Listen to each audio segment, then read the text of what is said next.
tarde, pessoal. Tudo bem com vocês? Aqui eu vou falar uma aulinha aqui de ciência da natureza, né, de biologia. Uma dica que eu dou para os professores: sempre começar com bioquímica, porque pelos adolescentes, pelos jovens, tem uma certa vaidade, então eles vão se interessar pela matéria e principalmente cursinho particular, senão vai estar perdendo alunos, ok? Porque se você começar com tudo a ver, né, com citologia, com botânica, se você vai falar de fotossíntese, aí o aluno vai desinteressar um pouco. Primeira coisa, vamos estudar os compostos inorgânicos e orgânicos. Primeira coisa aqui, ó, H2O, água, composto inorgânico. Vou dar uma aula de inorgânico e orgânico. E os sais minerais. O que são isso? Ó? Sais minerais, vamos lembrar da tabela periódica, bioquímica, da química lá. Tem vários, né? A gente tem o ferro, a gente tem o sódio, tem o magnésio, tem o fósforo, né, o potássio e tudo mais. Então, o que você tem que saber? O que ocorre na falta e no excesso. Por exemplo, a falta do ferro, ocorre a anemia, né? Aquele todeminha eritrócitos, né, que são as hemácias, glóbulos vermelhos que transportam o oxigênio. Falta do sódio, complicações cardíacas, né, nas palpitações, renais também. Magnésio. O magnésio é o mais importante de todos na questão mental e na questão fisiológica do coração. A gente vai ver fisiologia também. Questões até renais e vários outros que compõem o nosso metabolismo. Aqui fósforo, aí tem o selênio e tudo mais, vocês têm que saber as funções. Compostos orgânicos, carboidratos, temos 3, né? Olha o que é um mapa mental. A gente vai fazendo, vai colocando chaves ou colchetes para a gente lembrar.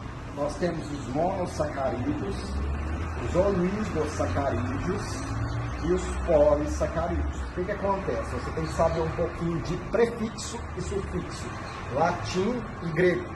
Você não precisa dominar, né, a língua, lógico. Mono, né, vem de monossacarídeo. Um grande exemplo é glicose. São açúcares, né? Monossacarídeos, pequenos açúcares, pequenos trenzinhos que carregam. Oligo, poucos açúcares. Polissacarídeos. Poli vem de muitos. Então, o que a gente tem de exemplo do poli? A gente tem a reserva dos vegetais, que é o amido, e a nossa reserva, os cachorros, mamíferos, né, que é o glicogênio. Okay? Isso tem que saber. Tá? Aí o oligosacarídeo, a gente tem a lactose, no mono a gente tem a frutose. Função dos carboidratos, para quem gosta lá da academia. Principal, da energia, mas também tem uma função importantíssima na célula, que é estrutural. Proteínas, estrutural. Mas o que você tem que saber além disso? Que, por exemplo, ela tem uma função primordial também no nosso DNA.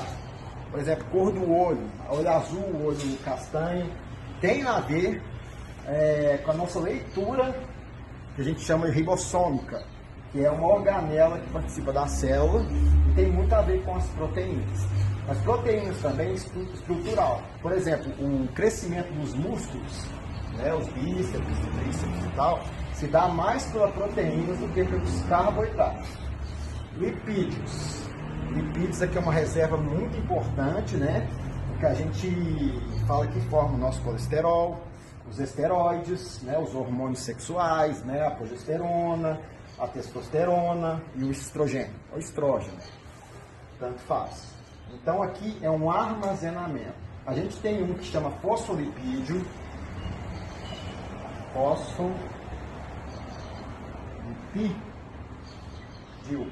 é uma bicamada, ok? Que forma a membrana plasmática da célula, tá? Por enquanto saber só isso, não vai saber citologia ainda.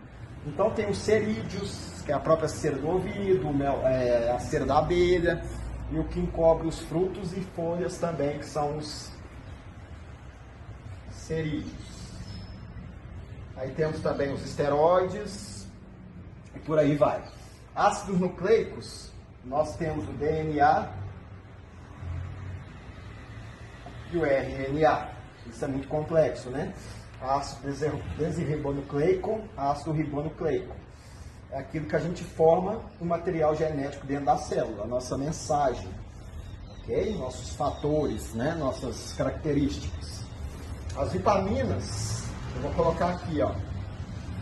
Eu vou separar apenas em duas formas. Se eu for fazer um vídeo aula de vitamina, vai ficar muito grande. Então, eu vou colocar aqui, ó. Nós temos que a B e a C, elas são hidro vem de água, hidrossolúvel. E que é isso? Você tem que consumir mais porque ela tende a sair pela urina.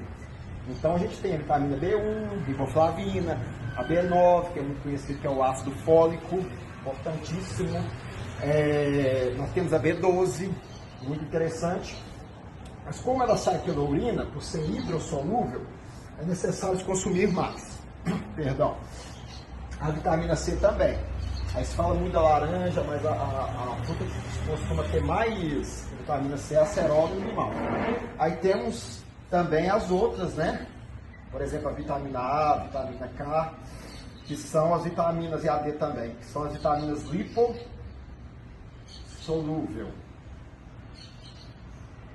E as vitaminas que a gente estuda lá, ó, da cenoura, prevenir a cegueira noturna, a vitamina K e a vitamina D é a vitamina do sol que a gente toma.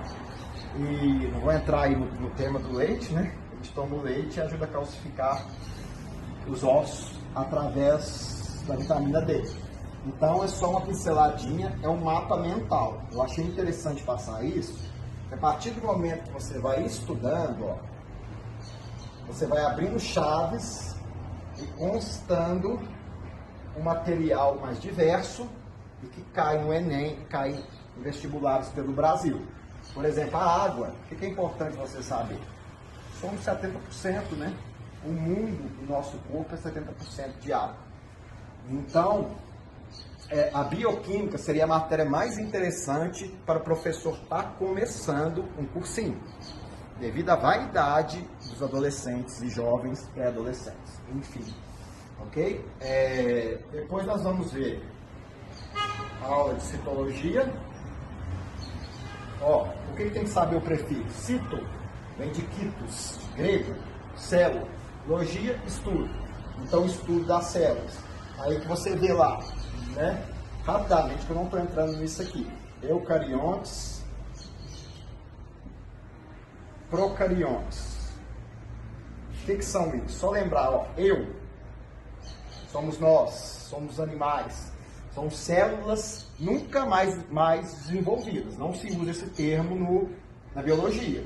São células um pouco mais complexas, com material mais organizado, organelas mais organizadas. Procariontes são células menos complexas, ok? Bactérias. Então a gente entra em outro reino.